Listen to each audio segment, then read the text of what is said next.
Welcome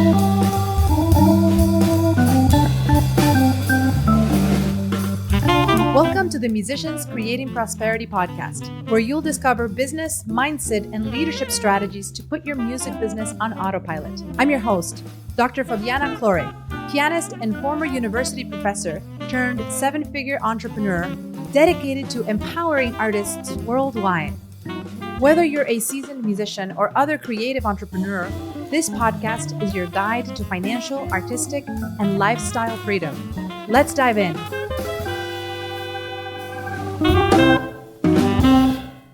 Welcome to the Musicians Creating Prosperity podcast. I'm your host, Dr. Fabiana Claure, and today I want to talk to you about the one thing. If you have been struggling to communicate your message strategically, and you've been finding that people are not resonating with what you're putting out there, and you're not able to attract the ideal clients, this episode will unlock a strategy that will simplify this for you and give you a way to create a better message around what you do, who you are, and most importantly, why your clients should care. So let's talk about why the one thing is the most important way that you're going to start differentiating yourself in the market. One of the reasons why most musicians struggle in communicating their message effectively is because they have too many areas of interest, too many things that they talk about for too many different type of people. You are not specific enough and you create the confusion and people don't understand what you really stand for. So in today's episode, I want to break down why the one thing when you're trying to figure out about all the things you care about, when you can extract what is the main thing you want to be known for, what is the main solution that you care about, what is the main reason that you are doing what you do today. And when you can communicate that clearly and concisely, you're building a strong foundation for your business. And you're able to then navigate the complexities of being an entrepreneur, the ups, the downs, all the things that happen because you have a deeper purpose. You have a calling. You have something that propels you to move through the adversities, to power through. It becomes much more than just a messaging strategy or even a business. When you are clear on what is your one thing, it becomes truly something that gives you the energy and the momentum to power through the adversities and to make this become more of a calling than a business. So if you are right now struggling to attract the right type of clients, or maybe you're putting content out there and you're just wondering, why aren't people resonating? I want to encourage you to look through your content and ask yourself if you are right now being strategic enough in how you're communicating your message. Can you identify a specific type of problem to solve in your content? Do you even know what that is? If you're not clear, that's the first place to start. You want to make sure that as you are talking about what you do, you can really highlight what is the one problem you want to solve.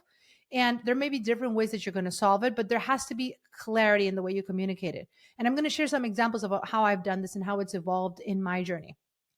So when I started going through this, I remember being interviewed back in early 2020 for an online summit. It was the first time I was being interviewed in this type of online summit way.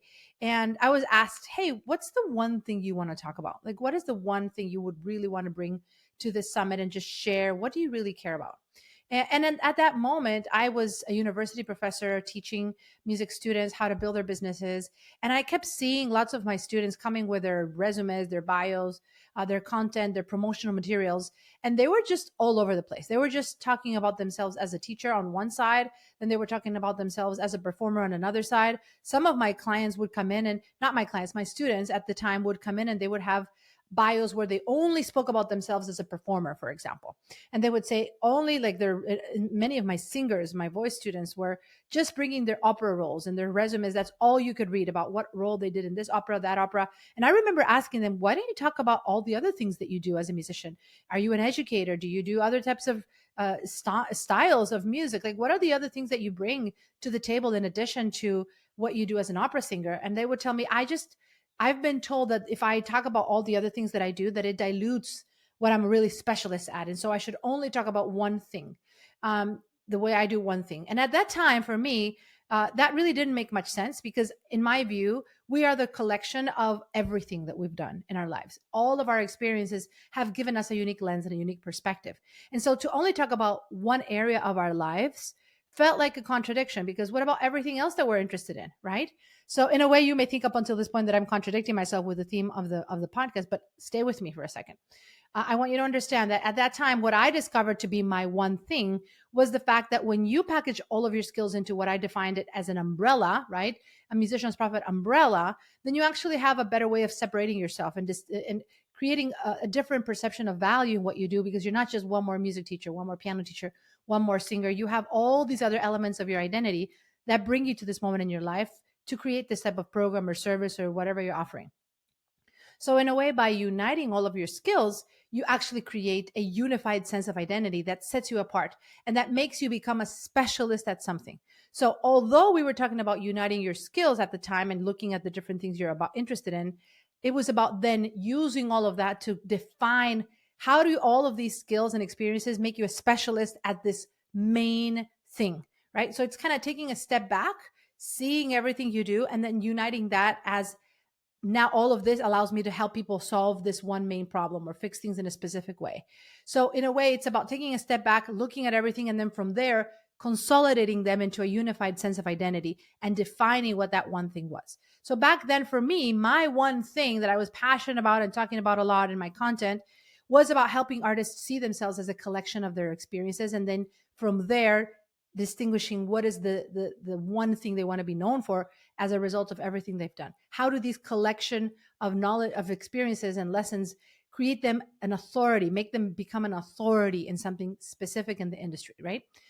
So that was what I was super passionate about. And I built the Musician's Profit Umbrella framework and I trademarked it. And it became this the beginning of a new era of just putting a stake in the ground and sharing with people. This is what I really care about. This is the conversation I want to bring to my industry. This is what I want to share. This is my message. And as time evolved, the reason why I'm sharing this journey is because for you, it may not always be the same thing. You don't need to have the pressure that this one thing I'm asking you to decide needs to become the main thing forever. But it definitely should be a journey that you are looking for in trying to clarify and reach that clarity, because that will help you set yourself apart. That will help you define your brand and eventually your business.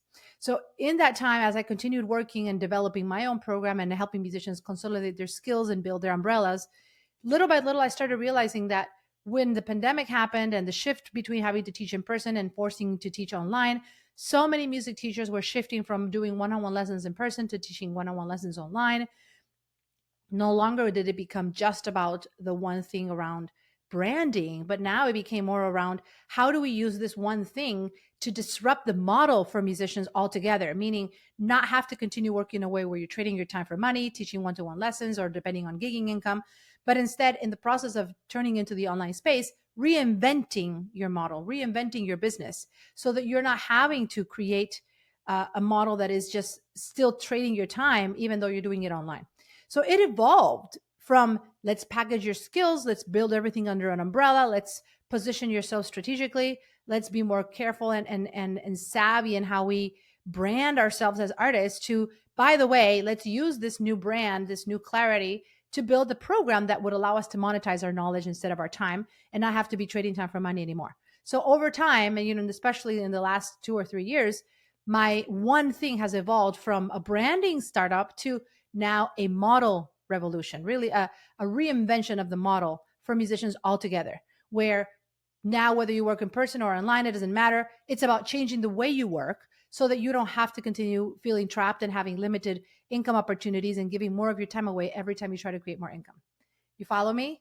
So this is an example of how I've developed my one thing. And I'm literally writing a book about this. It's going to be released later this year. Obviously, I have this podcast, which is where I talk about this, every single week. I do a weekly live show on my YouTube channel and Facebook group. I have a newsletter. Every single week, I create so much volume of content that is all drawn from this like volcano I have inside of me of fire towards my one thing that I'm so passionate about conveying, right? And so I want to encourage you as you're listening to this to ask yourself, what if you could create your own passion like topic? How could this help you set yourself apart so when you're putting your content out there, it is crystal clear for those around you, what do you stand for? I want you to think of it as like putting a stake in the ground and saying, this is where I stand. This is my belief system. This is what I want to see change. Maybe it's a problem that you overcame and you found out a new and innovative way to solve that problem. Maybe it's something that you feel is unfair or it's a misconception, right? Or just something that your potential clients are doing wrong and that you would love for them to explore a different alternative because you know there's a better way, right? Whatever that looks like for you, if you're not clear on what is your main thing that you want to be known for, that you want to create content around, if you were given the opportunity to write your book, to create a podcast, to build a weekly live show, to put content out there every single day, what would that look like for you? Yeah. And if you're finding yourself talking about 5 or 6 different things that are not necessarily united by a unified vision and a unified mission, part of a same, calling, then that's probably why you're frustrated. That's why people are not understanding who you are, what you stand for, why that matters. When you have that deep conviction, that sense of purpose, that feeling of, I have to be able to talk about this, even if it's the last thing I get to say in this world, I want to be able to share this message. People need to know about this thing. It can be completely personal. It can be totally, not necessarily related to music. I'm giving you an example because obviously, me being a musician, I bring that lens, right? That I am an artist and I have gone through building a career as a pianist and then becoming an entrepreneur, an educator, now a business strategist for musicians, evolving my own identity. Throughout all of this, it's been about empowering people to develop a way of leadership and learning how to work smarter instead of harder and being more efficient. I mean, honestly, as I look back on my career, now I do it as a business strategist for musicians. But in reality, it's also been when I used to be a piano teacher and I was working day in and day out teaching one-on-one lessons. It was about empowering. It was about empowering musicians how to find the solutions for performing more effectively, for saving themselves time and not having to practice inefficiently with wrong technique, with redundancies, right?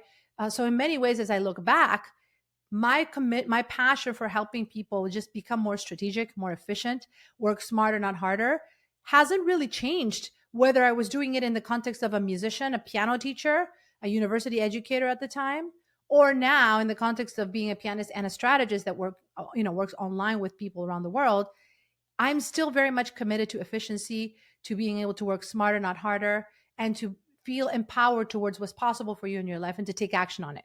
Right. So that's at an even higher level what my why is all about. It's really about empowering people. I call myself CEO in my business, but it's not the CEO you may think. It's not chief executive officers, which are the typical title for CEO. I call myself CEO because I'm a chief empowerment officer. I empower people to make better choices in their life. I empower my clients. I empower my team. I empower my family, my kids, my husband.